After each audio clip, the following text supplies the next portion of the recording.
اللهم صل على سيدنا ومولانا محمد. السلام عليكم ورحمة الله وبركاته.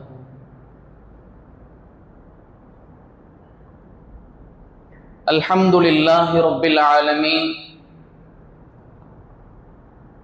والصلاة والسلام على أشرف الأنبياء وسيد المرسلين وعلى آله الطيبين وأصحابه الطاهرين ومن تبعهم بإحسان إلى يوم الدين. أما بعد، قال الله تبارك وتعالى في كلامه القديم والفرقان الحميد: بسم الله الرحمن الرحيم.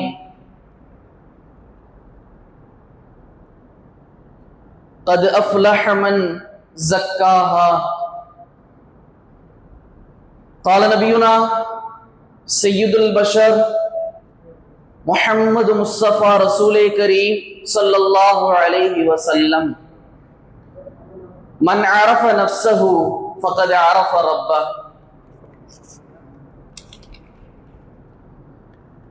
صدق الله مولانا العظيم وصدق رسوله النبي الكريم ونحن على ذلك من الشاهدين والشاكرين والحمد لله رب العالمين.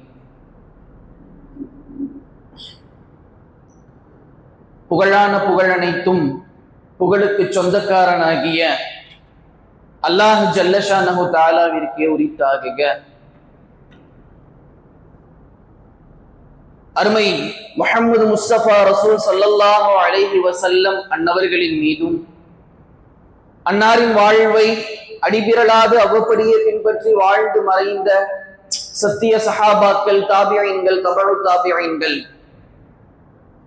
நாதாக்கள், இமாம்கள், முஜ்தஹிதீன்கள், முஃபஸ்ஸிரீன்கள், முஹத்திஸீன்கள், இன்னும் இந்த சங்கை மிகு ஜும்ஆவில் வீற்றிருக்கும் நம்மவர்களின் மீதும், வரவிருப்பவர்களின் மீதும், உலக முஸ்லிம்களின் மீதும் அல்லாஹ்வின் அன்பும் அருளும் குறைவின்றி உண்டாகட்டும் ஆகுக. ஆமீன். சங்கைக்குரிய அல்லாஹ்வின் நல்லடியார்களே, சையதுனா வ கௌசுனா முஹய்யித்தீன் அப்துல் காதிர் ஜீலானி கத்தஸல்லாஹு சிர்ரஹுல் அஸீஸ்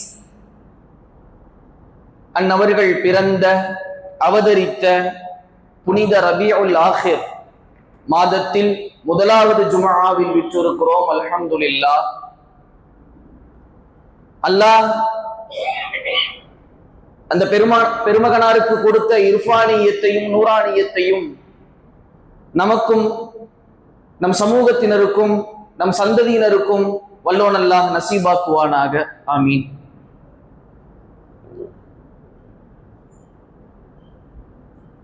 சையதுல் அவுலியா,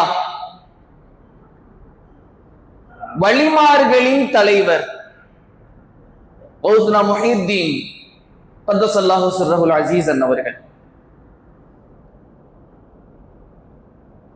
ஏன் இறைநேசர்களை அல்லாஹ் ரப்புல் ஆலமீன் இந்த அகிலத்தில் அவதரிக்க செய்தான் என்று உஸ்தாதுனா அல்லாமா கமாலுத்தீன் பாக்கவி ஹலரத் தாமத் பரக்காத்துஹும் அவர்கள் சொல்லுவார்கள், பெருமானார் ஸல்லல்லாஹு அலைஹி வஸல்லத்தினுடைய வஃபாத்திற்கு பின்னால் பூமி அல்லாஹ்விடத்திலே அழுதது. யா அல்லாஹ், இத்தனை ஆண்டு காலம் நபிமார்களையும் ரசூல்மார்களையும் அனுப்பினாய், இந்த பாவம் செய்த மக்களை வழிதிருத்தினார்கள், நேர்வழிப்படுத்தினார்கள், ஹிதாயத்தை காட்டினார்கள். இப்பொழுது அந்த ரசூலின் முடிவு முடிந்து விட்டதே, நபிமார்கள் அடுத்து வரப்போவதில்லையே, ரசூல்மார்களினுடைய வரவு முடிந்து விட்டது, நின்று விட்டதே, இனிமேல் இந்த பாவம் செய்யும் மக்களை மாத்திரமே என் முதுகின் மேல் நான் சுமந்து கொண்டிருக்க வேண்டுமா யா அல்லாஹ் என்று பூமி அல்லாஹ்விடத்திலே அழுதது.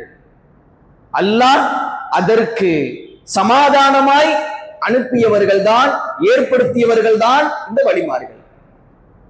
இந்த சமூகம் ஒன்றை விளங்கிக் கொள்ள வேண்டும். வலிமார்களும் நபிமார்களும் ஒன்றாவார்களா? இல்லை.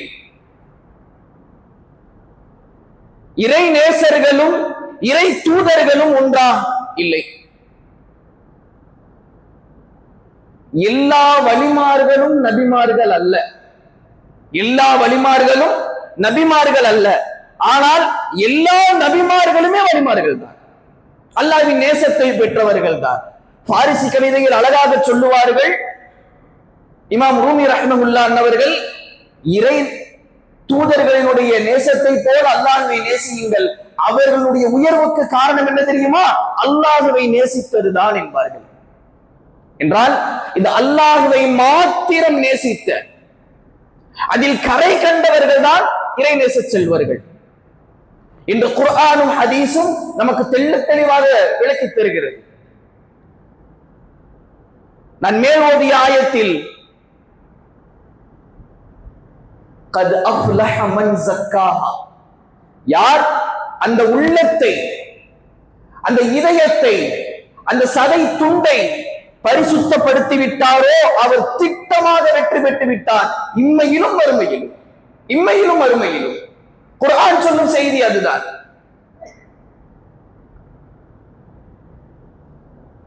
ஹதீஸை வாசித்தேன். மன் அரஃப நஃப்ஸஹு ஃபகத் அரஃப ரப்பஹு. வலிமார்களின் வேலை அதுவாகத்தான் இருந்தது. முதலில் நாம் யார், இந்த மனித பிறவிகளாக இருக்கிறோமே, நாம் யார், நம்முடைய வேலை என்ன, நம்முடைய சேவை என்ன என்பதை நாம் தெரிந்திருக்கிறோமா?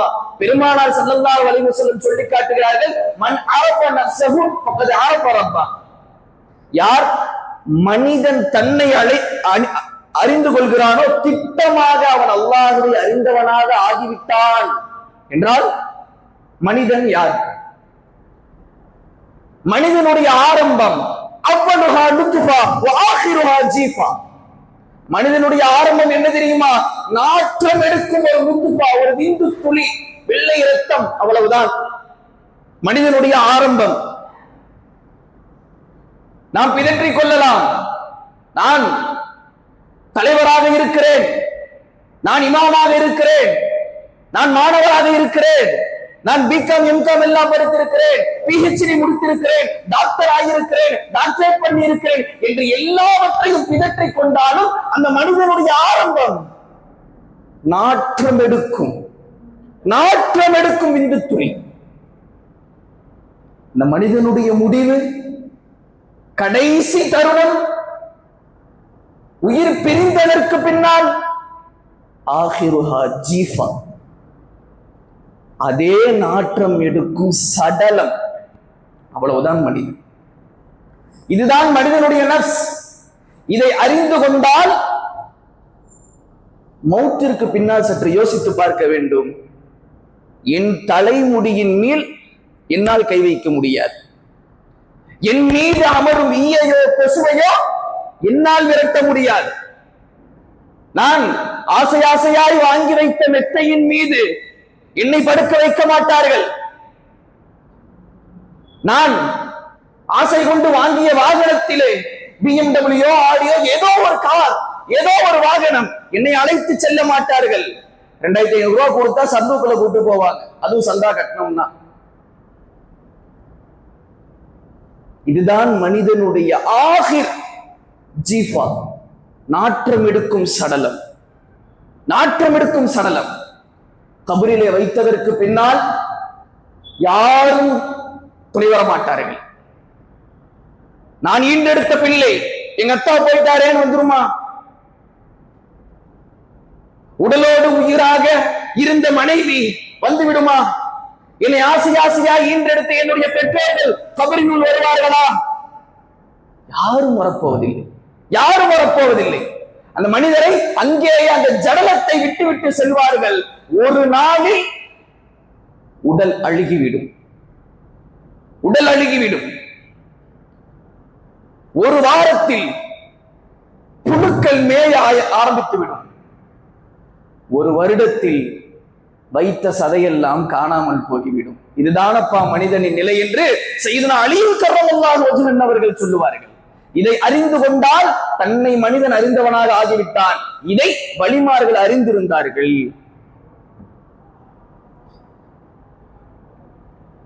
வலிமார்களை குறித்து பேச வேண்டும் என்றால் காலமும் நேரமும் போதாது.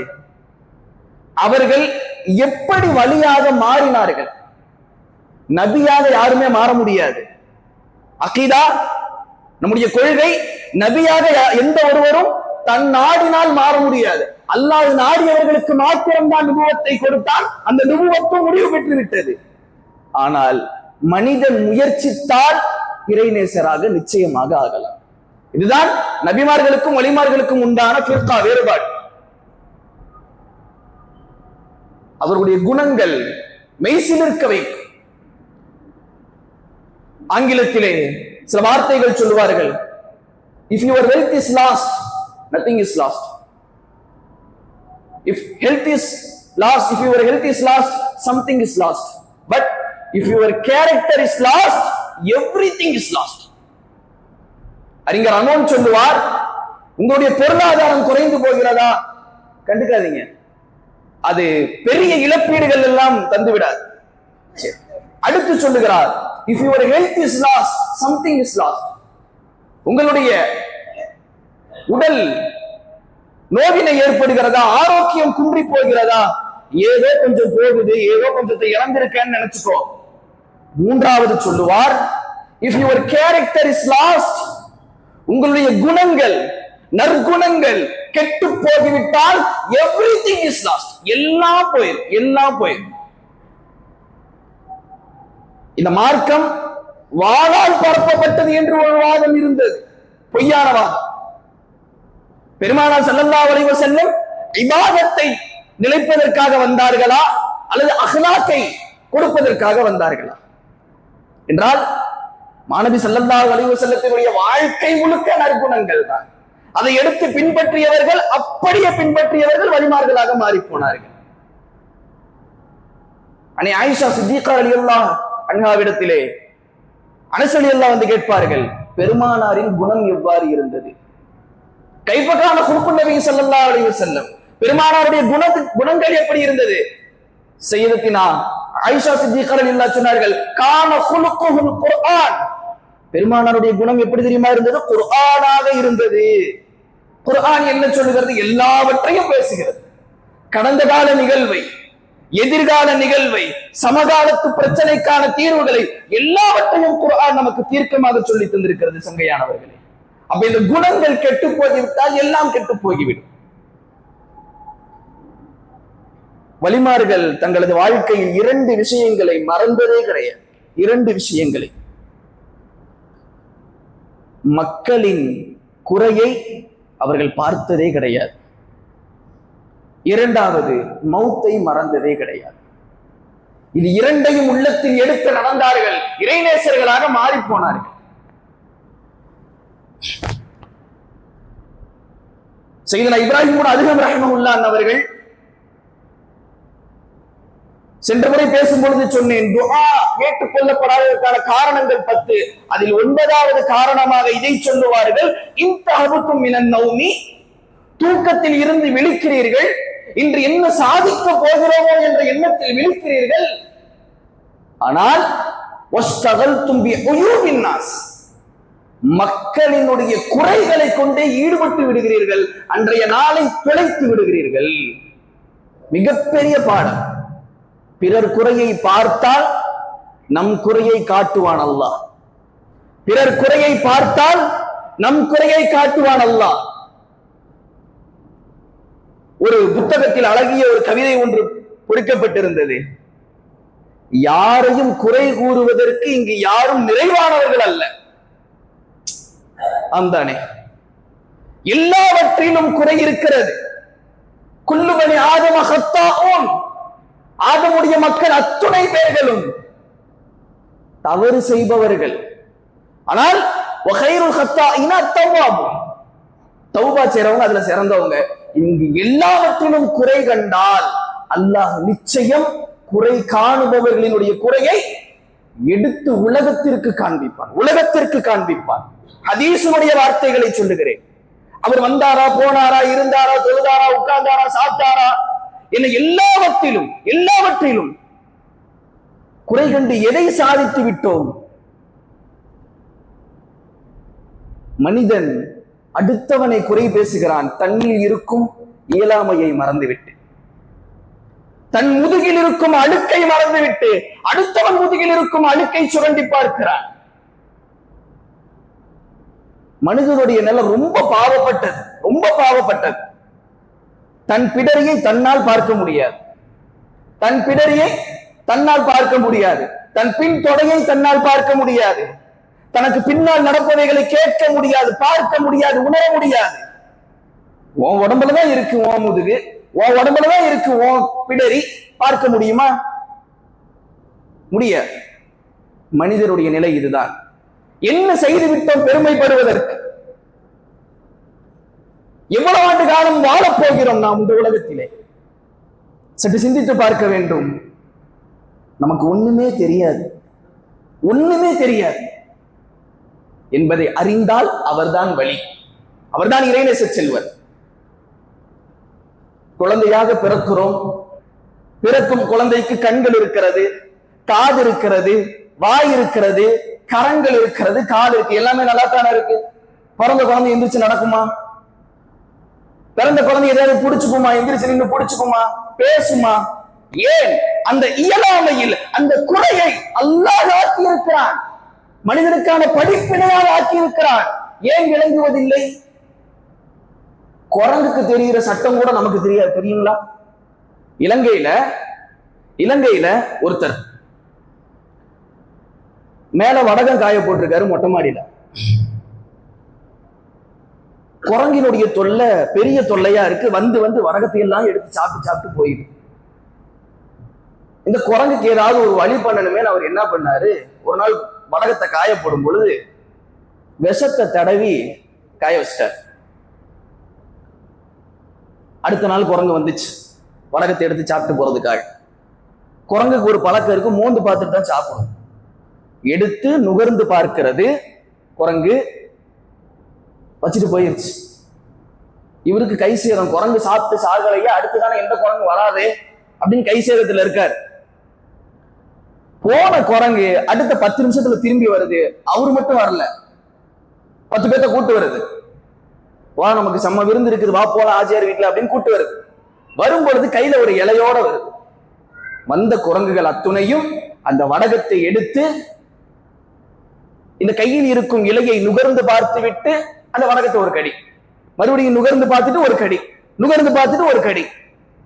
அப்போதான் அந்த வீட்டுக்காரர் நினைச்சாரு, குரங்குக்கு இருக்கும் அறிவு கூட நமக்கு இல்லையே. குரங்கு இடத்துல டாக்டரா மாறிடுச்சு. விஷமுறிவுக்கான இலையை, தீர்வை குரங்கு தெரிந்து வைத்திருக்கிறது, நமக்கு தெரியவில்லையே என்று கை செய்யப்பட்டு போனார். நிறைய சட்டங்கள் நமக்கு அப்படித்தான் இருக்கிறது. குரங்குக்கு தெரிஞ்சது கூட மனுஷனுக்கு தெரியல.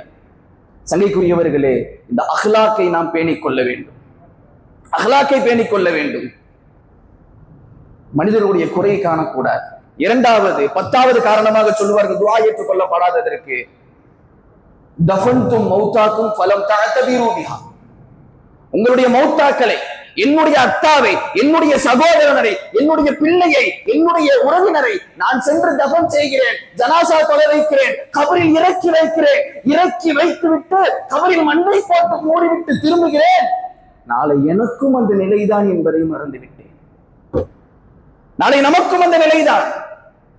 எவ்வளவு வேண்டுமானாலும் ஆட்சி இருக்கின்றது, அதிகாரம் இருக்கின்றது, எல்லா துறைகளிலும் நான் பட்டுத்தாக இருக்கிறேன் என்று ஆகலாம். அடங்கித்தான் ஆக வேண்டும். கபரில் வைத்து விட்டால் எந்த ஒருவரும் வரமாட்டார்கள். நாம் தொழுத தொழுகைகள் நம்முடைய தலைமாட்டின் அருகில் இருக்கும். வழக்கமார்களை அதாவு செய்ய விடாது. வழக்கமார்கள் இடதுபுறமாக வந்தால் நாம் வைத்த நோன்புகள் வந்து இருக்கும். இந்த புறமாக நீ அவரை அதாவு செய்ய முடியாது, போ என்று மலக்கிற்கு சட்டம் சொல்லும். கால்மாட்டில் மலக்குமார்கள் வருவார்கள். வந்த மலக்குமார்களுக்கு நாம் கொடுத்த தான தர்மங்கள், ஜகாத்துகள் இருக்கும். அது சொல்லும், என் மூலமா நீ ஒரு அதாவு செய்ய முடியாது, போய். மலக்கிற்கு வலதுபுறத்தில் வருவார்கள். வலதுபுறத்தில் வந்தாலும் நாம் செய்த சதக்காக்கள், ஜக்காத்து வேற சதக்கா வேற. ஜக்காத்து ஃபர்து, சதக்கா சுன்னத். அந்த சதக்காக்கள் நமக்கு பாதுகாவலாக இருக்கும். சங்கைக்குரியவர்களே, நாம் மௌத்தாக்களை அடக்குகிறோம். மௌத்தான உடனே நமக்கு செய்தி சொல்லும் போது, இவங்க மௌத்தா போயிட்டாங்கன்னு சொல்லும்போது நாம் சொல்லும் வார்த்தை இன்னா லில்லாஹி வ இன்னா இலைஹி ராஜிஊன். என்ன அர்த்தம்? அவருக்கு துஆ செய்யறோமா? கிடையவே கிடையாது. நிச்சயமாக நாம் அல்லாஹ்விற்குரியவர்கள். நீ போயிட்டப்பா, பின்னாடியே நானும் வரேன். எனக்கு வண்டி வந்துட்டு இருக்குது, உன் வண்டி முன்னாடி வந்துருச்சு, பஸ் வந்துருச்சு, ஏறி போயிட்டேன், எனக்கு பஸ் பின்னாடி வந்துட்டு இருக்குதுன்னு அர்த்தம். இன்னா லில்லாஹி வ இன்னா இலைஹி ராஜிஊன். நிச்சயமாக நாம் அல்லாஹ்விற்குரியவர்கள், அவனின் பக்கமே மீளக்கூடியவர்கள். அழகான வார்த்தைகள் அருமை நாயகம் ஸல்லல்லாஹு அலைஹி வஸல்லம் சொல்லி தந்திருக்கிறார்கள். மௌத்தில் இருந்து படிப்பினை பெற வேண்டும். வலிமார்கள் இதை மறந்ததே கிடையாது. வலி ஆக வேண்டும் என்றால்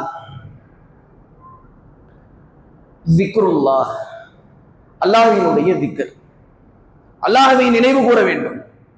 குர்ஆன் பேசுகிறது, குர்ஆன் பேசுகிறது. யذ்குருனல்லாஹ கியாமன் வ குஊதன் வ அலா ஜுனூபிஹிம் யதஃபக்கரூன். அவர்கள் நின்ற நிலையிலும் அமர்ந்த நிலையிலும் ஒருத்தனித்த படுத்த நிலையிலும் எந்த நிலையிலும் அல்லாஹ் அல்லாஹ் அல்லாஹ் என்ற தியானத்திலே இருப்பார்கள். அவர்கள் தான் இறைநேச செல்வர்கள். நம்மிலும் நிறைய இறைநேசர்கள் இருக்கத்தான் செய்கிறார்கள். முஹைதீன் அப்துல் காதிர் ஜீலானி கத்தஸல்லாஹு சிர்ருல் அஸீஸ் அவர்களின் அழகிய வரலாறு ஒன்றை சொல்லி முடிப்பேன். விருந்து கொடுக்கணும்னு ஆசை ஒரு வலியுல்லாவுக்கு. என்ன பண்றாங்க? டிஃபன் நிறைய உணவை தயார் செய்து ஒரு இறைநேசருக்கு கொடுக்கணும். அவரு ஆற்றிற்கு அந்த கரையில இருக்கிறாங்க, ஆத்துக்கு அந்த பக்கம் இருக்கிறாங்க. என்ன பண்றாங்க? டிஃபனை எடுத்து ஒரு சீடரத்தை கூப்பிட்டு, ஒரு முரீதை கூப்பிட்டு கொடுத்துட்டு அவங்கள்ட்ட போய் கொடுத்துட்டு வாங்க. இவர் சேரின்னு வாங்கிட்டு போயிட்டாரு. போனா பார்த்தா நடுவில் ஆறு ஓடுது, தாண்டி போக முடியாது, பாலங்கள் இல்லை, உடைந்து கிடக்கிறது. திரும்பி வந்துட்டாங்க முஹைதீன் அப்துல் காதிர் ஜீலானி ரஹ்மத்துல்லாஹ். என்ன செய்யறது? போய் பெண் ருசி அறியாதவர் வழிபட சொன்னார்னு சொல்லி வழிபிறக்கும், பெண் ருசி அறியாதவர் வழிபட சொன்னார்னு சொல்லி வழிபிறக்கும் போயிருந்தாங்க. போனாரு, அதே மாதிரி ஆற்று இடத்திலே சொன்னார், பெண் ருசி அறியாதவர் வழிபட சொன்னார்னு சொன்னாரு. ஆறு வழிவிட்டது. நேரா போய் அக்கறையில் இருக்கக்கூடிய ஒரு இறைநேசருக்கு என்ன பண்ணாங்க? தாவத்து கொடுத்துட்டாங்க, சாப்பாடு கொடுத்துட்டாங்க. அந்த இறைநேசராவது வந்தவருக்கு ஒரு ரொட்டியாவது கொடுத்திருக்கலாம். ஒண்ணு கூட விடாம ஒட்டுமொத்தத்தையும் அவரே சாப்பிட்டு முடிச்சிட்டார். இவரு பார்த்துட்டே இருக்காரு, ஒரு ரொட்டி துண்டாவது கிடைக்குமா? ஒன்னும் கிடைக்கல, முடிச்சிட்டார் ஃபுல்லா. திரும்பி வந்து டிஃபன் எல்லாம் எடுத்துட்டு வந்து கரையில நின்றுட்டு சொல்றாரு, பெண் ருசி அறியாதவர் வழிபட சொன்னார், வழிவிட மாட்டேங்குது. எப்படி திரும்பி போறது? மறுபடியும் இந்த இறைநேசத்தையே போறாங்க. போய் இந்த மாதிரி கௌஸ் நாயகத்திட்ட சொன்னேன், அவங்க இந்த வார்த்தையை சொன்னாங்க, வழி விட்டுச்சு, இப்ப நான் போய் சொல்றேன் வழிவிட மாட்டேங்குது. அப்படியா? இவர் சொல்லி கொடுக்கிறாரு, உண்டு ருசி அறியாதவர் வழிவிட சொன்னார். இவரு ஷாக் ஆயிட்டார். கொண்டு வந்த டிஃபன் பாக்ஸ்ல ஒண்ணு கூட மிச்சம் வைக்கல, எல்லாத்தையும் அடிச்சு நவுத்திட்டு உண்டு ருசி அறியாதவர்னு சொல்றாரு. சரி போய் சொல்லுவோம், பெரியவங்கள்ட்ட நம்ம என்ன பேச முடியும்னு போயிட்டாரு. கரையிடத்திலே சென்று சொல்லுகிறார், ஆற்று இடத்திலே உண்டு ருசி அறியாதவர் வழிவிட சொன்னாரு. வழி விட்டுச்சு போயிட்டார். போய் கௌஸ் நாயகத்திட்ட டிஃபனை போய் டம்முன்னு வச்சுட்டு, எனக்கு ஒண்ணுமே புரியல, எனக்கு ஒண்ணுமே புரியல. உங்களுக்கு 4 மனைவி 42 மக்கள், அவர் 4 பேருக்கு சாப்பாடு ஒத்தாளா சாப்பிடுறாரு. நீங்க பெண் ருசி அறியாதவருங்கிறீங்க, அவர் உண்டு ருசி அறியாதவருங்கிறாரு. என்ன எனக்கு ஒண்ணுமே புரியல. இறைநேசர்கள் நேரடியா பதில் சொல்ல மாட்டாங்க. 2 பேர்த்த கூப்பிட்டு பானை நிறைய தண்ணியை தூக்கி தலையில வச்சு விட்டு போ, ஊரு பூரா சுத்திட்டு போ அனுப்பிச்சு விட்டாங்க. 2 பேர்த்த சொல்லிட்டாங்க, வாழை கொடுத்து, ஒரு சொட்டு தண்ணி கீழே விழுந்துச்சுன்னா தலையெடுத்து, ஒரு சொட்டு தண்ணி கீழே விழுந்தா தலையெடுத்து. அல்லாஹிதுல் ஜவாஹிரி எனப்படக்கூடிய கிதாபில் வரக்கூடிய வரலாறு. போனாங்க, ஊரு பூரா சுத்துனாங்க. காலையில வந்தாங்க, என்னப்பா ஊர்ல மக்கள் எல்லாம் நல்லா இருக்கிறாங்களா, சௌக்கியமா இருக்கிறாங்களா? கௌஸ் கேக்குறாங்க. அந்த போனவர் சொன்னாரு, எங்க ஊரை பார்த்தேன் நான் ஊரையே பார்க்கலையே, மக்களையே பார்க்கலையே. ஏன் என்ன பண்ணிட்டு இருந்த? என் கவனம் முழுக்க தலையில இருக்க தண்ணியில இருந்ததா இருந்துச்சு. ஒரு சொட்டு கீழே இருந்தாலும் தலை போயிருமே, அதனால் நான் யாரையும் பார்க்கவில்லை. அப்படித்தான் நாங்களும், எங்களுக்கு உண்ணுதல் இருக்கும், உறக்கல் இருக்கும், எல்லாம் இருக்கும். ஆனால் எங்களுடைய கவனம் முழுக்க மனம் முடிப்போம், குழந்தைகள் பெறுவோம், உண்ணுவோம், உடுத்துவோம், எல்லாம். ஆனால் எங்கள் கவனம் முழுக்க அல்லாஹ் அல்லாஹ் அல்லாஹ் என்றே இருக்கும். அதனால் இந்த நிலை என்று கௌஸ் நாயகம் முஹைதீன் அப்துல் காதிர் ஜீலானி கத்தஸல்லாஹு சிர்ருல் அஸீஸ் அவர்கள் சொன்னார்கள். எனவே சங்கைக்குரியவர்களே, இந்த வல்லோன் அல்லாஹ் நம்மையும் அவன் விரும்பும் இறைநேசர் பட்டியலில் சேர்த்து, நல்லோர்கள் கூட்டத்தில் சேர்த்து, மறுமையில் மாநபி ஸல்லல்லாஹு அலைஹி வஸல்லம் அவர்களுடைய ஷஃபாஅத்திற்கு உரித்தாக்கி பெருமானாருடைய கரம் பற்றி சொர்க்கம் செல்லும் பாக்கியத்தை நம் அனைவருக்கும் தந்தருள் புரிவானாக. வ ஆகிரு தஅவானா அல்ஹம்துலில்லாஹி ரப்பில் ஆலமீன். அஸ்ஸலாமு அலைக்கும் வரஹ்மத்துல்லாஹி